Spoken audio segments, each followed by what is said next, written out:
보실 말씀은 창세기 22장 7절로 12절까지 보시겠습니다. 이삭이 그 아버지 아브라함에게 말하여 이르되 내 아버지여 하니 그가 이르되 내 아들아 내가 여기 있노라. 이삭이 이르되 불과 나무는 있거니와 번제할 어린 양은 어디 있나이까. 아브라함이 이르되 내 아들아 번제할 어린 양은 하나님이 자기를 위하여 친히 준비하시리라 하고 두 사람이 함께 나아가서 하나님이 그에게 일러주신 곳에 이른지라.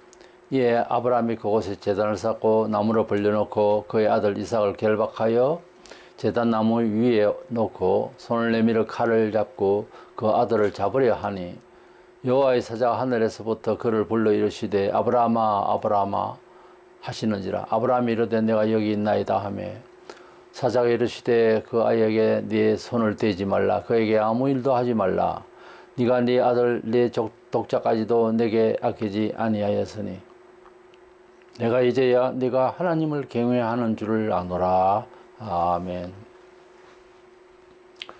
본문은 백세의 약속의 아들 낳은 아브라함과 그 아들 이삭을 통해서 하나님께서 우리에게 믿음이 무엇인가를 보여주시려고 하는 그런 장면입니다.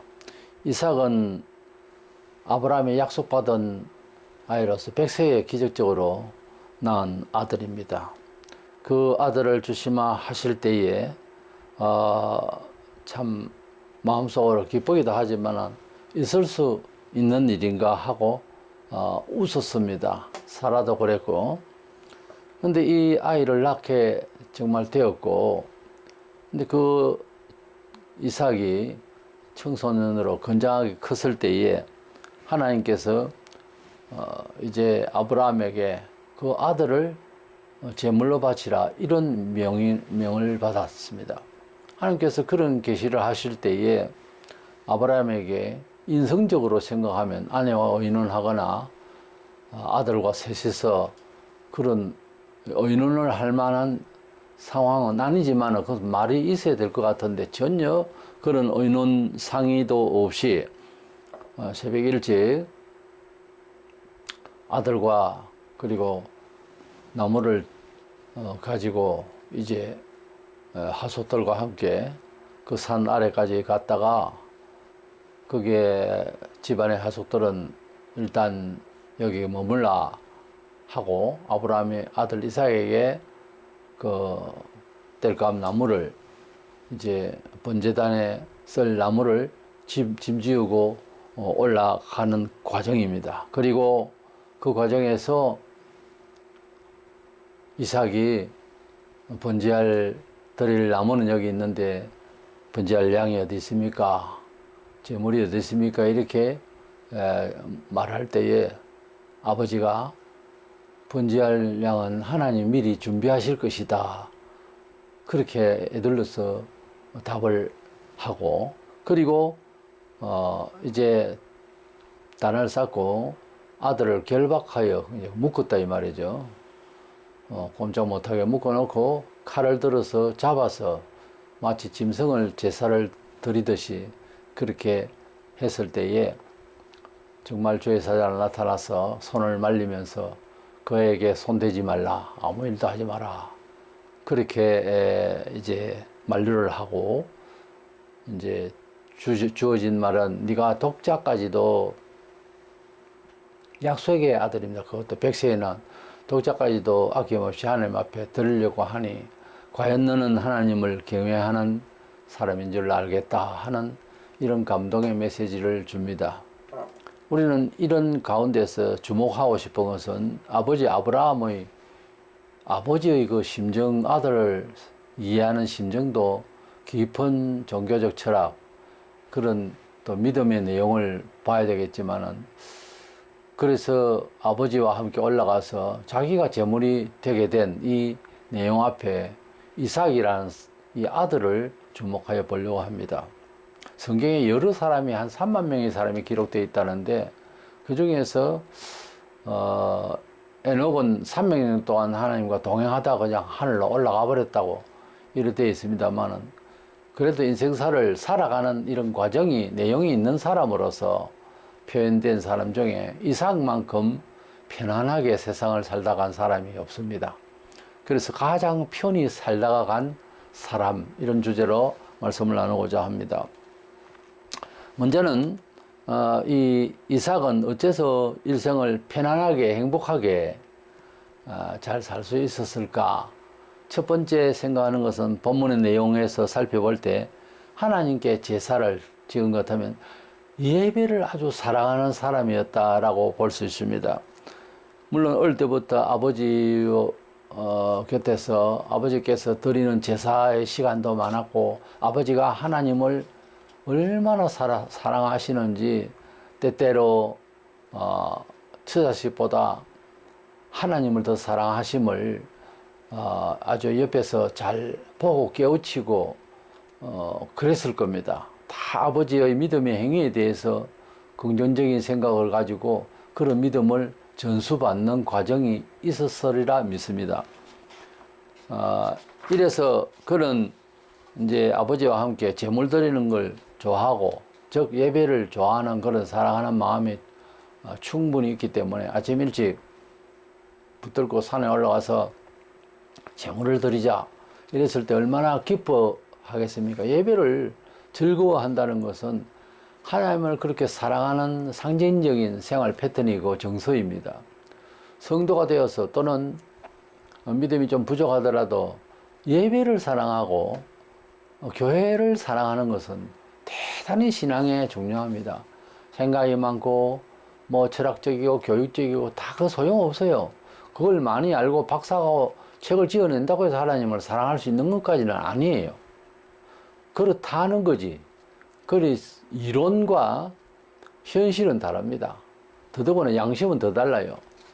종교의 양심은 하나님이 속사람에게 주신 아주 엄밀한 진실함입니다. 때문에 속사람이 하나님을 사랑해야 그 사랑함이 이제 현실적으로 표현되는데, 그 중에서 가장 두드러지게 나타나는 태도는 예배를 사랑하는 겁니다. 심지어 예배 중에 손톱을 깎는 그런 인간도 봤어요. 그 목사라는 인간이 손톱 깎고 있더라고. 그게 예배 드리는 자세 맞습니까? 공중 예배를 하는데, 함께 예배를 하는데, 그것도 목사들끼리 모여서 예배를 하는데, 그건 목사가 아닙니다. 벌써 예배를 그 모양으로 생각해야죠. 평신도도 마찬가지입니다. 예배 시간을 꼬무닥 떼고 예배 마쳐 시장 가려고 바구니 옆에 끼고 있고, 그건 예배가 아니에요. 그래도 헌금하고 주기도문 외우고 다 했다. 그걸 하나님이 원하실까요? 예배는 그게 아닙니다. 예배 자체를 하나님 앞에 마음을 다 들여서 드리는 자체를 사랑하는 마음이 있어야 됩니다. 왜냐? 상상이 안 갈 겁니다. 특히 예배를 별로 사랑하지 않는 사람은 천국에 가면 예배 중심적 삶을 살아요. 항상 예배야 항상 찬송입니다. 왜냐하면 예배 시간만큼 행복한 시간이 없다는 사람들이 올라가는 곳이거든요. 예배가 기꺼이 꼭 가야 하는 다른 이유를 가지고 간 사람은 천국에 계속 예배할 건데 어떻게 살 겁니까? 그러니까 예배를 사랑하는 자가 되어야 한다. 이삭은 얼마나 즐거워하고 감사하고 제물을 드리는 이 예배 시간이 얼마나 좋았는지 모릅니다. 그런데 아버지하고 올라가는데 예배에는 반드시 양을 잡아서 피를 내고 이런 걸 다 상상을 할 수 있고, 또 그런 예배를 드리는 중심에 무엇인가 죽어야 한다는, 그래서 생물을 바쳐야 되는, 생명을 바쳐야 되는 그런 것이 개념이 딱 되어 있는 이삭입니다. 그렇게 컸다고 봐야 돼요. 우리는 그리스도 안에서의 부모로서 자식에 대한 정신세계가 굉장히 중요합니다. 교회에서 직분까지 있는 사람이 자식이 알만한 일에 부정을 해간다든지 불의를 해간다든지 예배 중심적이지 못하다든지 이러면은 적극적으로 자녀는 그 반응을 합니다. 일반 사람도 가정에서 교육적 것이 얼마나 사회에 큰 영향을 끼치는지 모릅니다만은, 그러나 성도의 생활에 있어서 믿음은 더해요. 믿음의 생활에 가장 중심되고 잘 표현되는 것이 예배거든요. 그 예배 시간에 부모가 감사할 줄도 모르고 기도할 줄도 모르고 찬양도 부족하고 이러면은 자식으로서 그것을 볼 때에 그런가 그렇게 믿는가 이렇게밖에 안 되는 거죠. 그래서 부전자전이라는 말도 생기죠.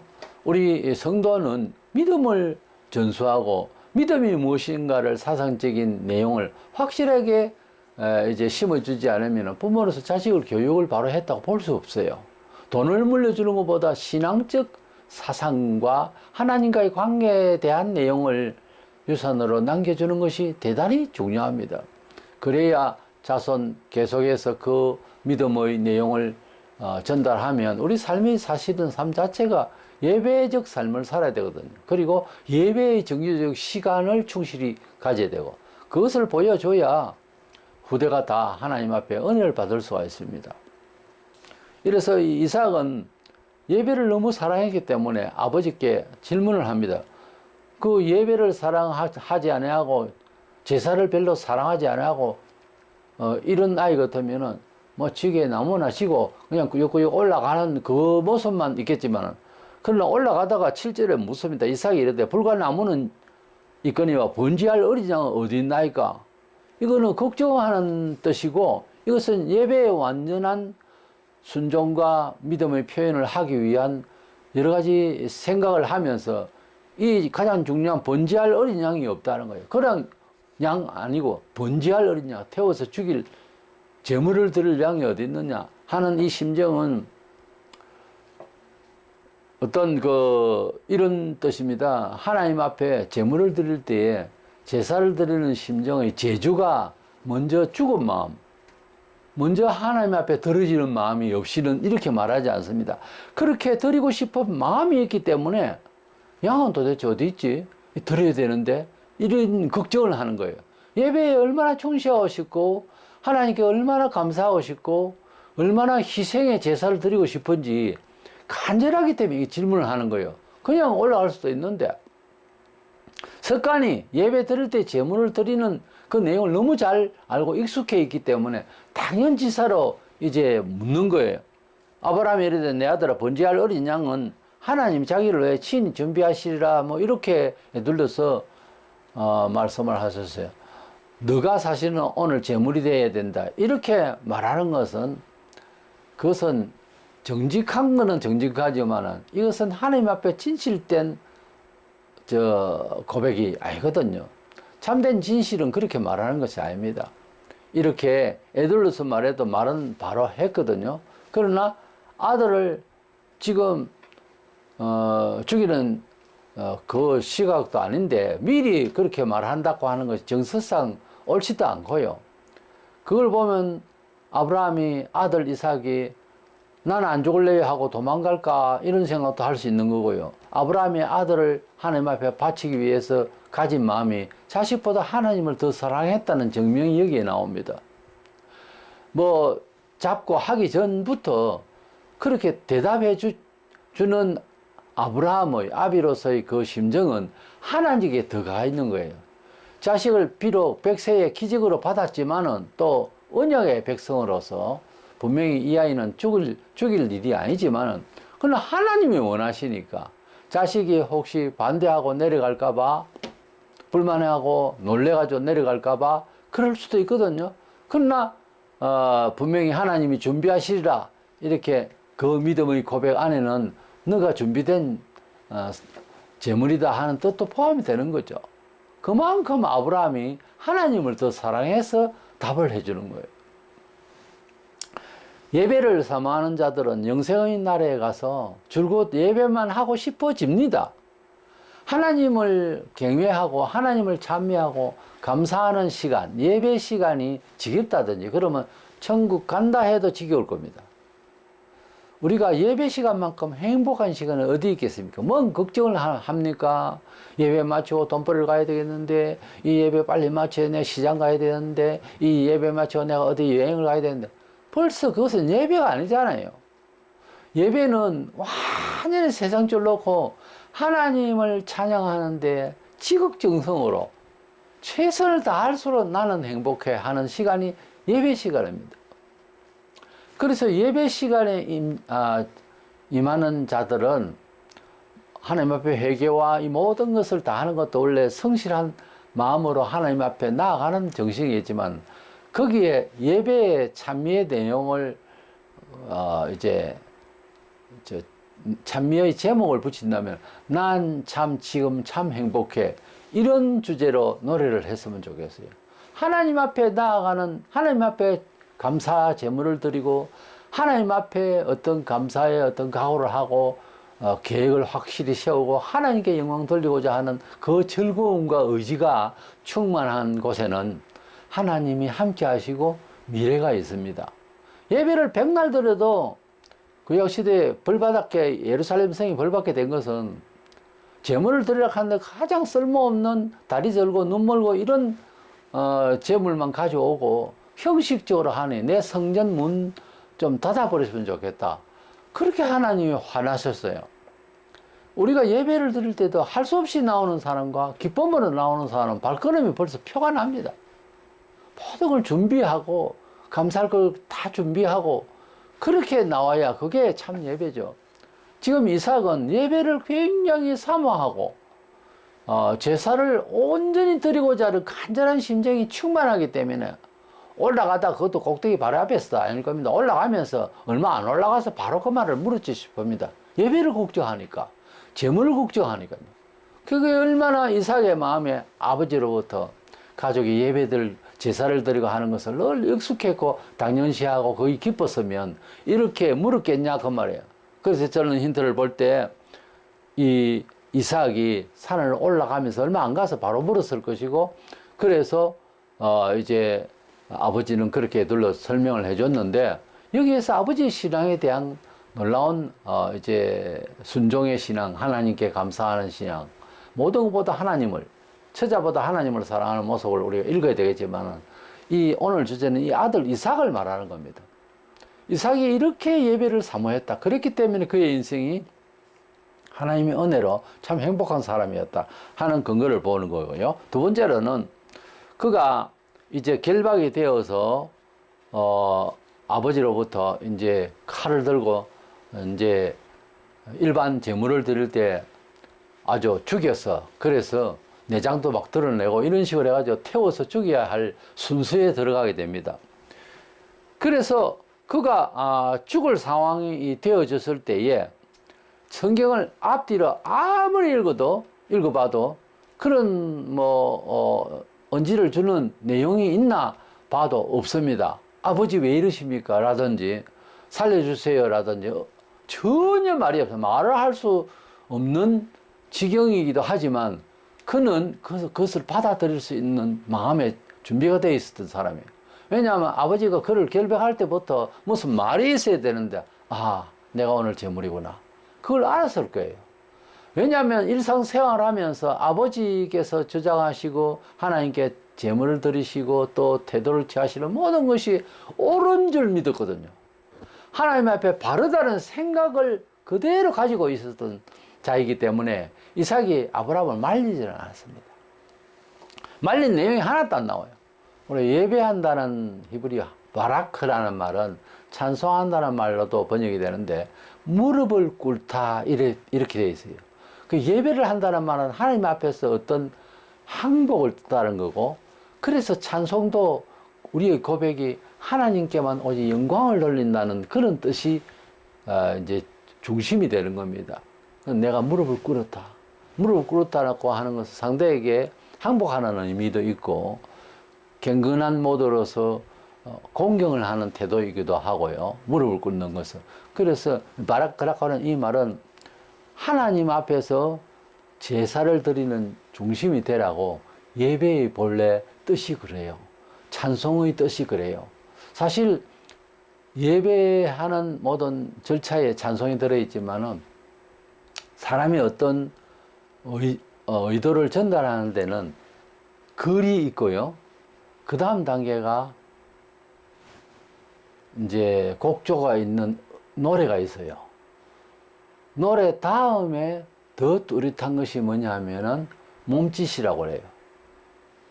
사람이 안에 있는 내용을 속의 양심을 확실하게 바로 발설하는 게 또 기쁨이라도 어떤 몸을 줄 때 그 몸을 우리가 그 춤을 막춤이라 뭐 그렇게도 말하지 않습니까?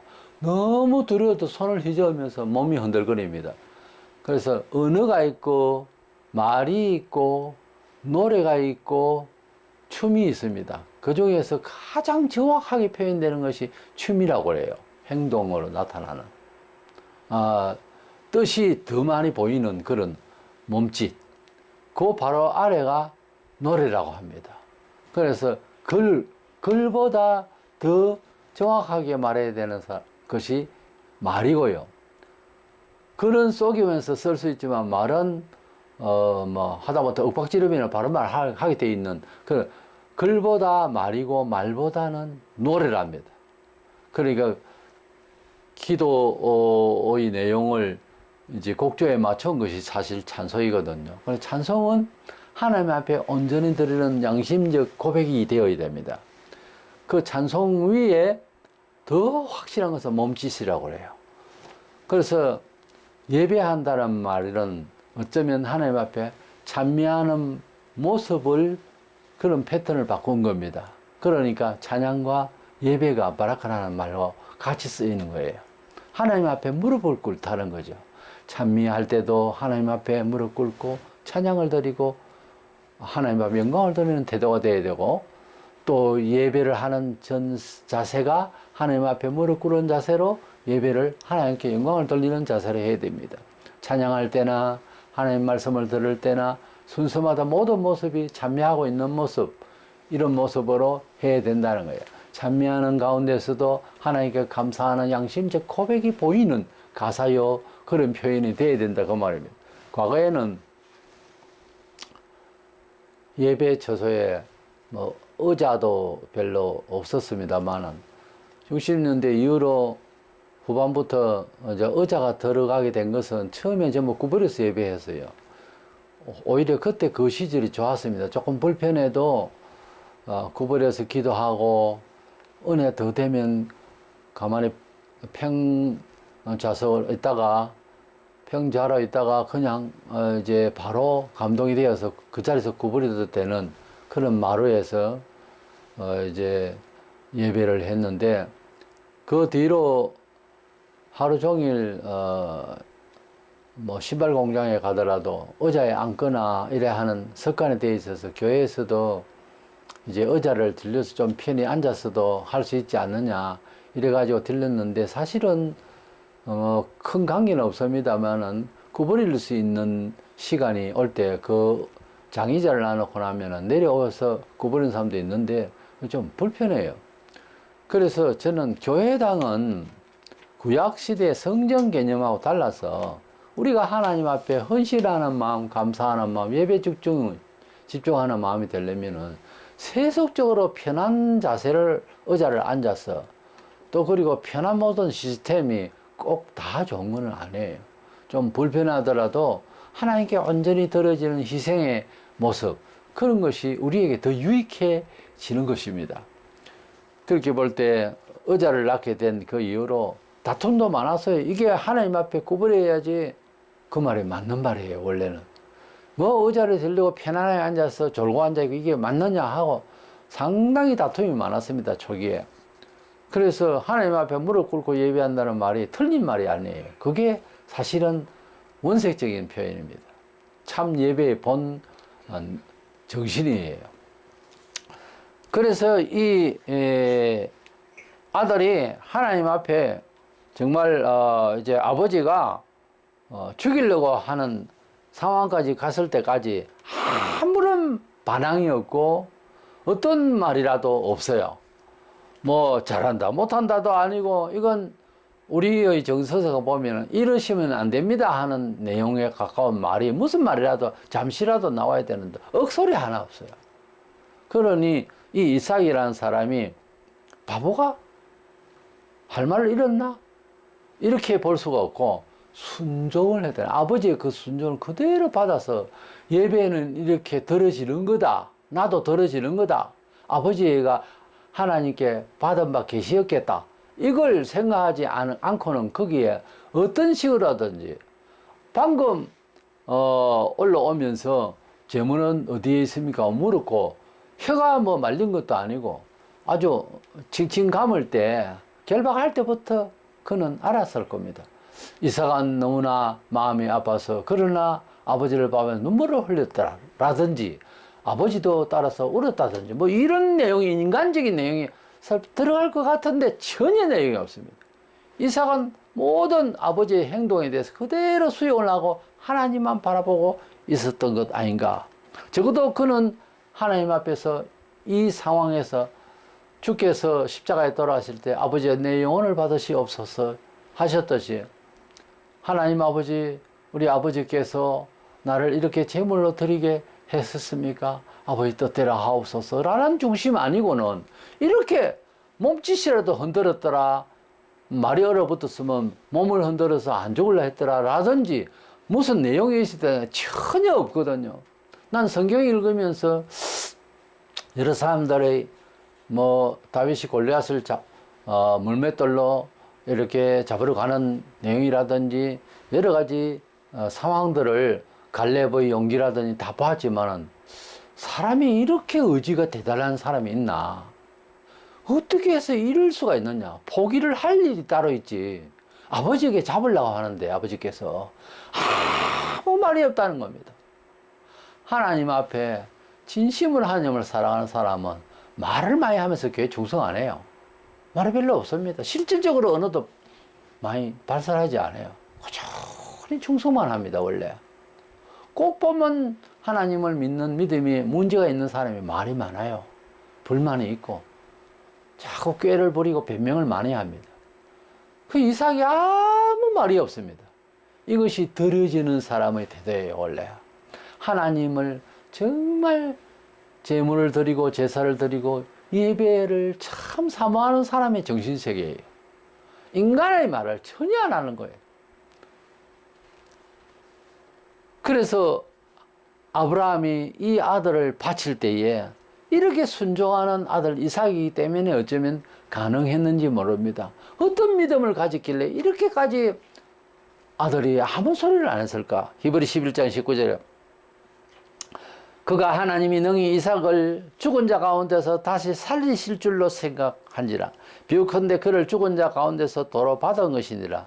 이 대목이요 참 이해가 어려울 겁니다. 아들을 분명히 잡는 것은 진실한 마음이에요. 왜냐하면 순수 자체가 그렇고 저 밑에서도 말하는 자체가 그래요. 하석도를 말릴까 싶어서 아예 산 아래 두고 두리번 올라간 것부터 시작해서 분명히 제물을 드리려고 하는 사람이에요. 그런데 그러면서도 하나님이 하시는 일에는 부활이라고 하는 것이 있다는 것을 믿은 사람이에요. 가령 내 아들이지만은 하나님의 뜻대로 하는 일에는 생명의 부활이라는 것이 있다. 이걸 좀 과학적으로 내가 죽이는 척 하면 살릴 거다. 그 뜻이 아니고 완전히 죽여. 완전히 불태워서 제물을 드릴 건데 그 마음을 좀 실행해요. 그러나 하나님이 원하시는 뜻대로 하면 죽은 자 가운데서 살리시는 부활의 하나님을 믿고 있는 거예요. 베드로보다 바울보다 더 확실하게 믿은 사람이 아브라함이에요. 부활을 믿는 믿음이. 그래서 하나님께 들어지면 반드시 부활되어서 다시 그 생명을 얻는다는 이런 믿음으로 인생을 살아온 거예요. 이게 얼른 세상을 살아가는 일반적 보편적인 정서로는 납득하기 힘듭니다. 우리가 이런 겁니다. 세상에서 이렇게 많은 돈을 헌금하면 어떻게 하나? 뭐 먹고 살지 나는? 이렇게 생각하는 것이 보통 사람들의 보편적인 생각이라고요. 그 염려죠. 근데 하나님의 뜻이 이렇다 하는 것이 수용이 되어버린 사람은 다 내놔버려요.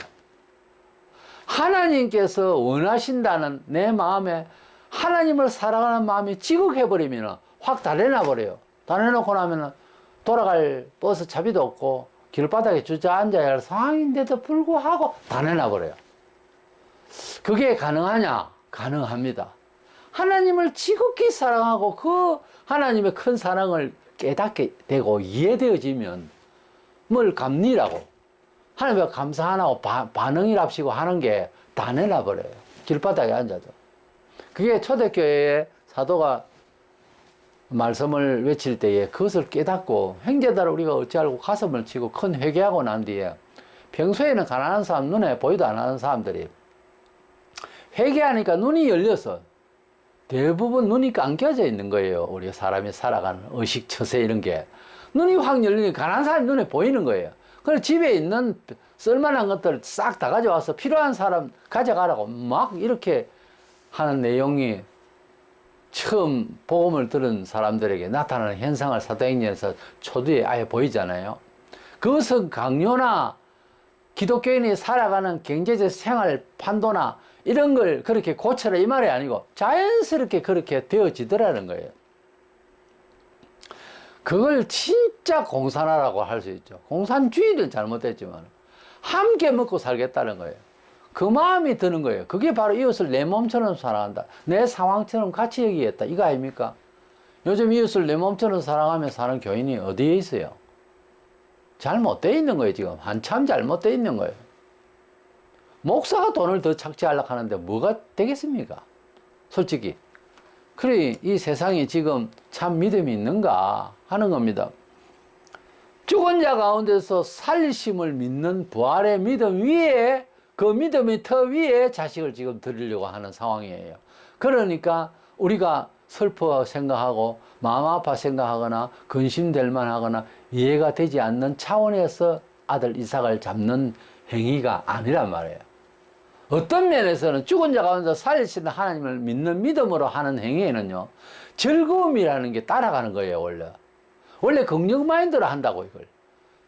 그런 심정을 우리가 이 죽이면 어떻게, 이런 정서로 내 자식인데, 100세에 난 아들인데, 얘를 후손으로 해서 하나님 언약을 받았는데, 이런 마음을 가지고는 이게 안 되는 거예요. 신앙적으로도, 역사적으로 이 아들은 죽여서는 안 되는 상황이죠. 이걸 신학이라고 그래요. 신학만 가지고서 안 되는 거예요. 그 때에 따라서 순종할 때는 그 신학도 완전히 매장을 시켜야 되는 경우가 있어요.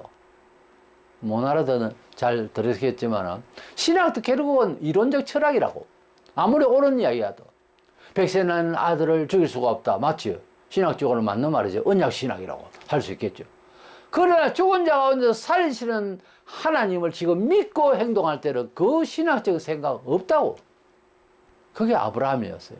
아브라함의 정통신앙입니까? 자유주의 신앙입니까? 뭐 이런 걸 물을 단계가 아니라고요. 그래서 신학을 아무리 해도 신학 그 위에 믿음의 세계는 따로 있습니다. 일상에서 우리가 정도를 하기 위해서 교리를 만드는 것이, 교리를 완전히 외웠다고 해서 하나님 앞에 순복하여 순교할 수 있을 것 같습니까? 못합니다. 신학을 넘어 신앙이라는 게 있어요. 그것이 말이 애매하게 보이지만은 절대로 신앙을 가지고 하나님을 섬길 수가 없습니다. 하나님의 말씀 한 줄에 순종하는 것이 더 중요해요, 사실은. 근데 아브라함은 아들을 죽이는 것보다 더 강하게 작용하고 있는 게 죽은 자 가운데서도 살리시는 하나님을 믿는 믿음의 정서라는 것이 따로 있었어요. 그렇기 때문에 할 수 있는 거예요. 순교한 사람들도 이야기를 다 보면 하나님을 더 사랑하는 기쁜 마음, 간절한 마음, 감사한 마음이 죽음을 두려워하는 마음을 이겨버리고 그 위에 있기 때문에 목을 내놓고 몸을 헌신하는 거예요. 안 그러면 못합니다. 교회에서 예배당 청소를 하나 하는 것도 집에 청소를 해도 안 그래도 내일 모레 사람이 손님이 올 건데 여러 가지 상황에도 오늘은 청소를 하기로 약속을 돼 있으면 교회를 바로 오는 겁니다. 당장 오후에 할아버지께서 분노하실 그런 청소 안 하면 그런 상황이 계획이 돼 있어도 문제는 교회인 거예요. 그래 와서 청소를 깨끗하게 하는 마음으로 그렇게 청소를 하고 교회 청소를 했다. 이 돈을 가지고 지금 등록을 해야 되고 이 돈을 가지고 병원비를 써야 되고 이 돈을 가지고서 어쩌면 빚도 갚아야 되는 상황인데도 하나님께 드려야 할 11조와 감사가 정해져서 그냥 들고 나오는 거예요. 이런 걸 말합니다.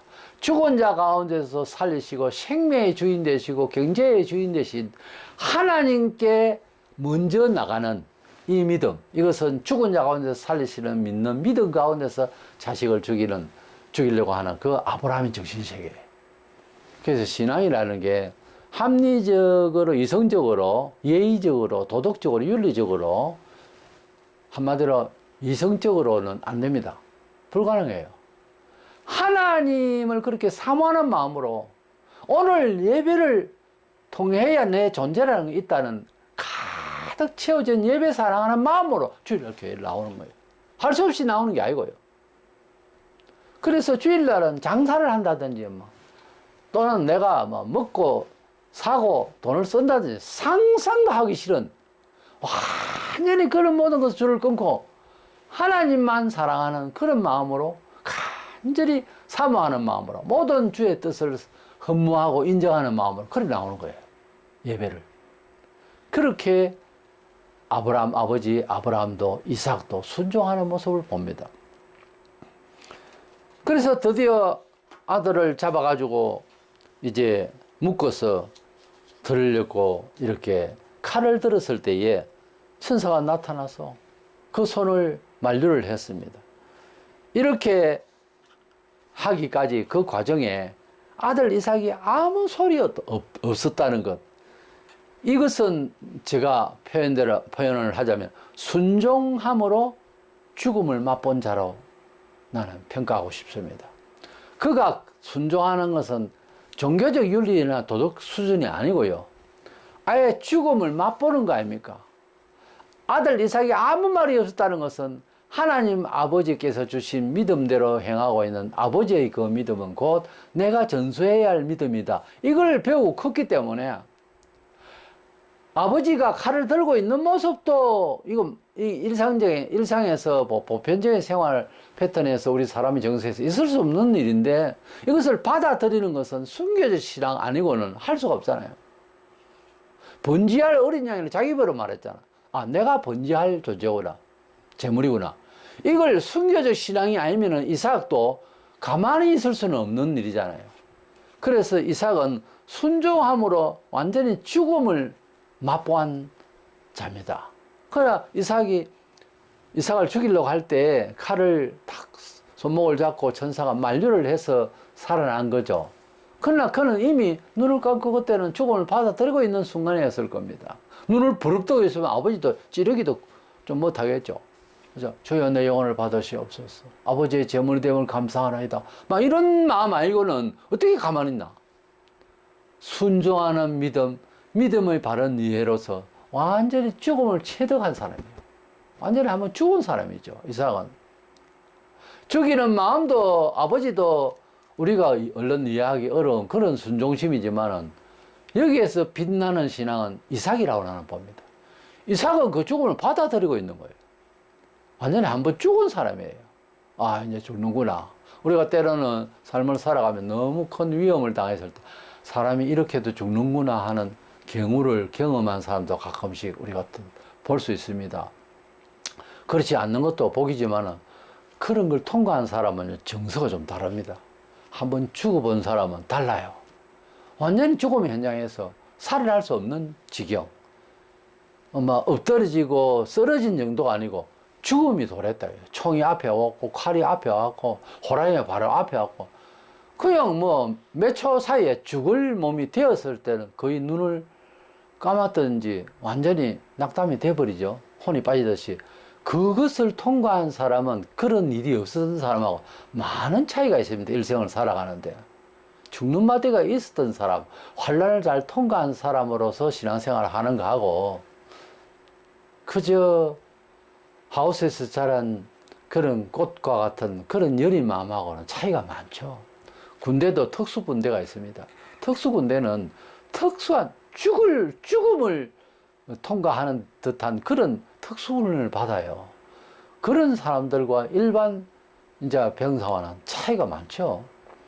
우리가 하나님 앞에 쓰임받은 사람들을 구약의 이래 신약에도 마찬가지입니다만 보면 모세로부터 시작해서 영적인 지도자들은 아주 극심한 훈련을 받아냈어요.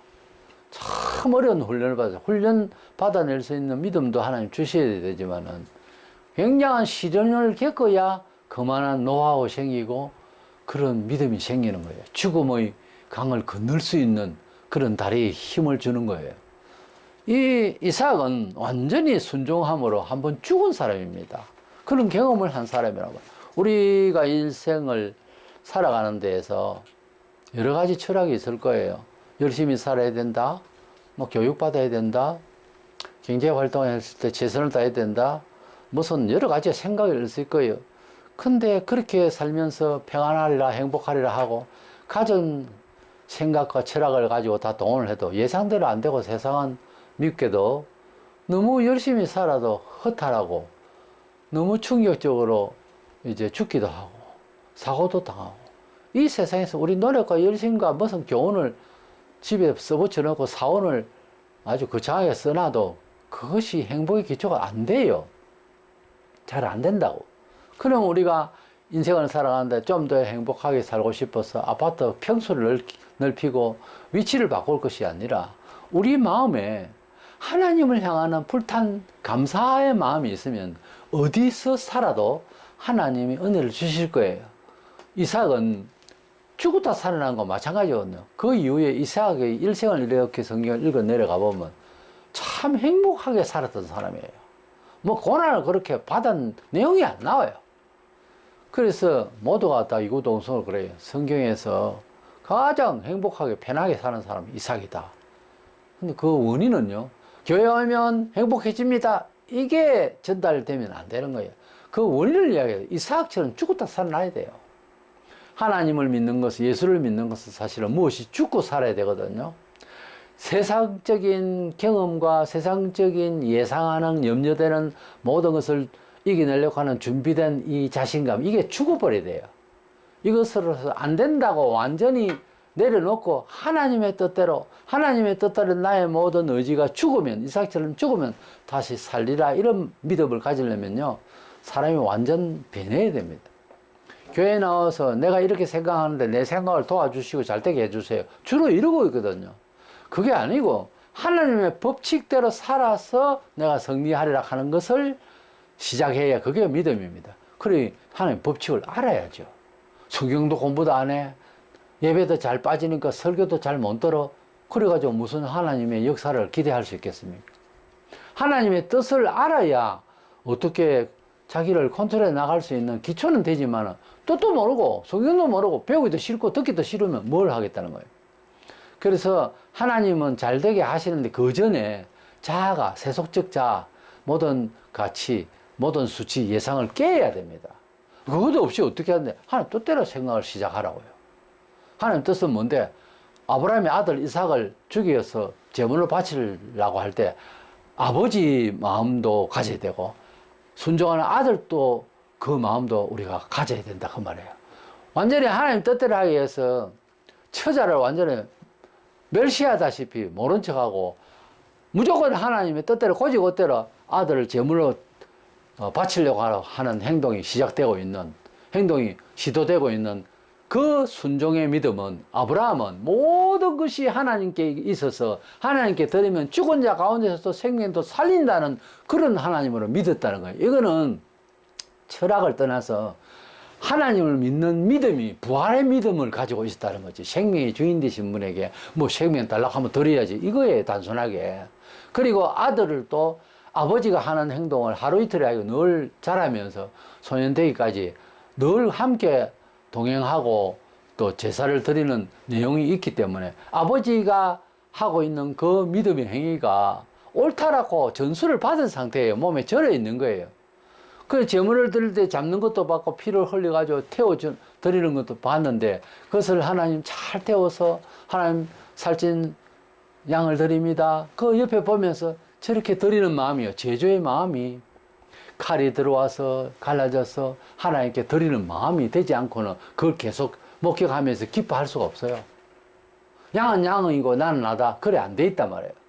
이 이삭의 본래 마음은 양과 내가 일체가 되어 있는 거예요. 늘. 대신 양이 죽는 것 뿐이거든요. 성경적으로 볼 때 사람이 죽어야 되는, 양이 죽으니까.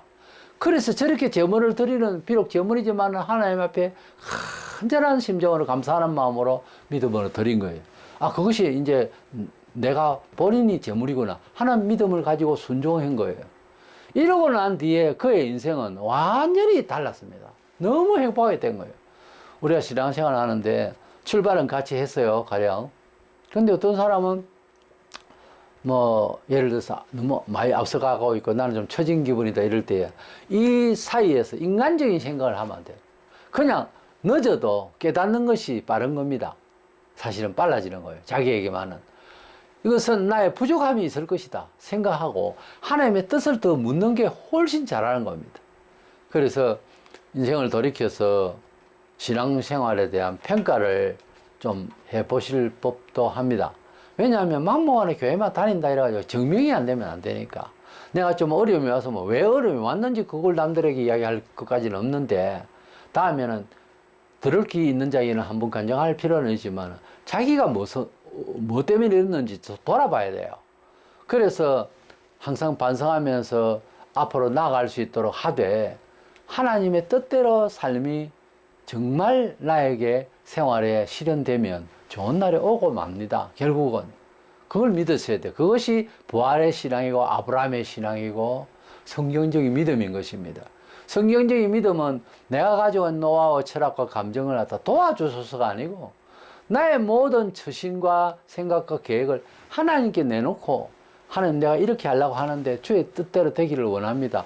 계속 기도하고 있으면 욕심이 가득하여 끈을 잡으면 그건 응답이 아니에요. 다 내려놓고 하나님이 인도해 주시기를 바라라이다. 이런 마음을 먹으려면은 욕심껏 가지고 있는 것조차도 내려놔 버려져야 돼요. 아브라함이 내 자식인데 100세에 난 기적의 아들이고 언약의 아들인데 이 생각만 자꾸 하면은 드릴 수가 없잖아요. 상황이 개인적으로 그분에게는 그렇잖아요. 근데 그거까지 내려놓는 거예요. 말씀이 임하실 때, 하나님의 말씀이 나에게 줄 때, 아, 내가 집을 5채를 가지고 있다 그래요. 근데 하나님을 만난 마음이 한번 확 열리는데 5채나 내가 가져가야 할 이유가 뭐 있느냐. 예배당에는 지금 빚이 있고, 예배당에는 지금 선교 대책이 많이 있어도 지금 돈이 딸린다. 그런 마음을 주셨어, 어느 날. 그럼 이 사람은요, 집 4채를 다 팔아버려요. 그럼 식구도 이해할 수가 없지. 천국을 정말 발견한 사람은, 노무자가, 농사꾼이 남의 집에 일을 하는데 식구도 많고, 밭일을 하다가 쨍그랑해서 뚜껑을 열어보니까 보물이 가득한 거야. 덮어놓고 흙을 덮고 난 뒤에 주인에게 가서 재산 전부 다 팔아 그 밭을 샀다. 성경에 그렇게 되어 있어요. 왜? 그 밭을 사가지고 곡괭이를 들고 갈 때, 밭으로 식구를 몰고 갈 때 전부 다 아빠 미쳤다 어떤 이런 생각 안 하겠어요. 그러나 그는 집을 다 팔 때도 어때요? 기쁘죠. 왜? 그 밭을 샀으니까. 그런 심정이 돼야 된다 그거죠. 천국을 정말 발견한 사람은 그렇습니다. 원래 천국을 정말 발견한 사람은 다 내놓습니다. 원하는 대로 내고 싶습니다. 그것도 최고 좋은 거를, 값 나가는 것을, 귀중한 것을. 아브라함에게 있어서 최고 귀중한 것은 신체 건강한 하인종의 한 사람도 아니고 재물도 아니고, 제일 귀중한 것은 지금 독자 이삭 아들입니다. 100세에 난 아들. 이걸 바치라는 거예요. 그거는 좀 아니지 않습니까? 하고 하나님 앞에 의논해 볼 수 있거든요. 사람이기 때문에. 그래서 뭐 기도해 보고요. 그러면서 기도하고 한다고. 그거 벌써 안 되는 거예요. 그래가지고. 아브라함은 즉각적 순종이에요. 하루도 안 건너뛰었고, 바로 날이 밝기 전에 바로 아들과 나무를 가지고서 하숙들과 함께 간 거예요. 이렇게 하나님을 순종할 때 즉각적 순종과 다른 짠소리가 없이, 계산이 없이 의견을 내고 이러는 게 아니고요. 교회가 선교만이 들어서 무슨 회의를 또 필요할 때가 있습니다. 그런데 대부분 회의가 길어지면 교회가 은혜가 없어요. 재직회가 시간이 짧을수록 은혜가 됩니다. 원래 너무 기쁨으로 순종함으로 재물이 된 마음으로 모여있죠. 별 하고 싶은 말이 없어요. 예, 목사님 뜻대로 하시오. 장로님 그 의견이 좋겠습니다. 만장일치로 다 돌아갑니다. 원래. 그런데 믿음이 상실되면 온갖 계산이 나오는 거예요. 오만 말이 다 나오고, 1시간 해도 안 되고 2시간 해도 결의가 안 됩니다. 그러나 하나님께서 받으실 만한 영혼들이 모인 그런 의견이나 어떤 일에는요, 얼른 지나가 버려요. 금방 해결돼 본다고. 그게 원래 교회의 매력이 돼야 되는데, 교회가 어느 날 얼마나 시끄럽고 싸움이 많은지, 다 그것은 불신풍조예요. 말세가 되니까, 믿음이 상실되니까 인간의 견해가 더 많아지는 거야. 19세기로부터 시작된 이 인본사상이 교회 침투해가지고 목사들이 얼마나 간사스러운지 모릅니다. 온갖 말로서 교육학, 심리학, 무슨 정치학, 100개 다 들어가지고 오만 소리를 다 하니까 정작 아브라함이 가졌던 그런 믿음이 현장에는 안 맞는 거예요. 이런 이야기들은. 아무 소용없는 이야기들은. 그런 지식은 다 사실은 쓰레기예요. 그리고 또 우리 인간의 수준이 비슷하니까 설교가 깊다는 둥, 철학적이다는 둥, 우리 목사님은 굉장히 엘리트라는 둥 그러고 있는 거예요 지금. 아브라함이 이삭을 바치는 이 내용은 우리 믿음의 모델이에요 사실은. 어디에서만 아브라함을 믿음의 조상이라 하겠어요? 행복하려고 하면은 그 행복의 조상은 이삭입니다. 이삭처럼 받아들여야 되는 거예요. 아무 말 없이. 오직 하나님을 사랑하고 하나님 뜻을 흠모하면서 헌신하면서 하나님 말씀을 명령으로 알고, 그래서 슬픔이 와도 핍박이 와도 위험이 와도 그대로 순종해 나갈 때 그 모든 슬픔과 어려움과 이것들이 다 지나갈 줄로 믿습니다. 하나님 앞에 먼저 그 모든 도전을 받아버리면, 그래서 믿음으로 많이 죽으면, 옛날에 그 순교적 신앙을 그대로 이어받겠다고 하는 장로교 고신척은 우리 믿음의 선배들이 늘 설교할 때마다 죽으라 죽으라 이 소리를 많이 하셨습니다. 우리 자아가 죽어야 하나님이 일을 시작하신다는 거야. 그래서 그리 뭐 특별한 케이스로 기도해야 되고 안수받고가 아니라 고요한 시간은 중요해요. 한 시간이 있을 때 자아를 한번 돌아보세요. 하나님을 그렇게 믿는지, 아까는 내 의견을 연합해서 믿는지. 믿음은 시작이 중요합니다. 하나님의 뜻으로 내가 들어져야 돼요. 그러면 사유하는 것도 하나님 뜻대로만 시작해야 되고, 감정 조절도 난 화가 나지만 성경에 참으라니까 또 참고, 감정 조절까지 하나님 뜻대로 해나가면 손해가 되는 것 같고 뭐가 뒤질 것 같아도 안 그렇습니다. 그래서 하나님의 뜻을 얼마나 더 생각을 깊이 하고 온전히 하는 게 들으려고 하는 마음의 자세가 어떤 활동하는 것보다 더 중요해요. 뭐는 충성한답시고 떠드는 것보다 더 중요하다고. 하나님 앞에 바로 서는 것이 더 중요해요. 홍해 앞에서 온갖 이야기를 하고 불평을 하고 떠드는 것보다 그 뭐 사안을 내고 배를 만들자, 헤엄을 쳐가자 뭐 이럴 겁니까? 떠들어 쌓는 백성을 향해서 너희는 가만히 있을지어다. 우리 고향말 하면 씨버리지 말고 조용히 해라, 막 그런 뜻입니다. 분노하면서 조용해라. 우리가 큰 일을 만났을 때 우리 의견이 더 많이 나올 때가 있습니다. 그때 조용히 해라, 그만 떠들어 하는 그 소리를 우리도 받아야 됩니다. 그래가지고 가만히 있는 게 더 중요해요. 가만히 있고 하나님의 지시로 뭐 특별한 윤리와 도덕과 철학으로 설명할 수 없는 그 모세가 든 지팡이라도 바다를 착 가리는 거 보입니다. 그러니까 쫙 갈라졌어요. 소리 없고 내용 없고 교리 없고 뭐 없이 일이 터지더라고요. 그러니까 하나님 앞에서 뭐 말이 많아지고 불평이 많아지고 하는 것을 멈추세요. 교회 와서 기도하라고 하면 불평을 떠들고 앉아요. 그러지 말고 가만히 묵상하고 하나님 뜻을 사모하고 찬양하고 있다가 보면 일 자체가 이게 마켓 담도 무너지고 바다처럼 홍해처럼 갈라집니다. 그걸 경험하셔야 돼요. 가만히 있는 것이 참 중요합니다. 그냥 막 혈기를 내고 주시옵소서 하고 고함을 지른다고 해서 되는 게 아니에요. 하나님을 믿을 때 아브라함처럼 죽은 자 가운데서 살리시는 생명은 모든 잘 되는 건 하나님 손에 있다. 이래 믿었기 때문에 자식도 바칠 수가 있었습니다. 그걸 또 받는 자식으로서는 이미 죽은 몸과 마찬가지예요. 결박할 때도 아무 소리 없었어요. 칼을 들었을 때 이러시면 안 된다든지 뭐 아무 말이 없어요. 당연히 받아들였어요. 하나님 아버지께서 하시고자 하는, 아버지를 통하여 하시고자 하는 일은 다 옳습니다. 이런 마음이거든요. 그래서 하나님께서 원하셔서 목사 입을 통해서 혹시 개인적으로 이렇게 하시면 좋겠습니다 하고, 혹은 이렇게 해라 명령적으로도 말할 때도 있고, 믿음이 이제 연합이 될 때 할 소리지만 아무나 보고 그렇게 할 수 있나요? 그렇게 고민을 할 때는요, 예, 그래 해보겠습니다. 이것이 잘하는 겁니다. 아닌데요, 그건 목사님 잘 모르시는 이야기입니다. 이래 나가면 벌써 믿음은 상실되고 안 되는 거예요. 그럼 꼬박꼬박 교회는 나오겠죠. 그래가지고는 하나님을 경험할 수가 없어요. 아브라함이 아들을 이렇게 죽이기까지 한 그 아들 이삭을 우리가 보면서 세상에서 가장 편히 산 사람 아닌가 이렇게 생각하게 되는 것은, 그가 한번 죽었다 살았거든요.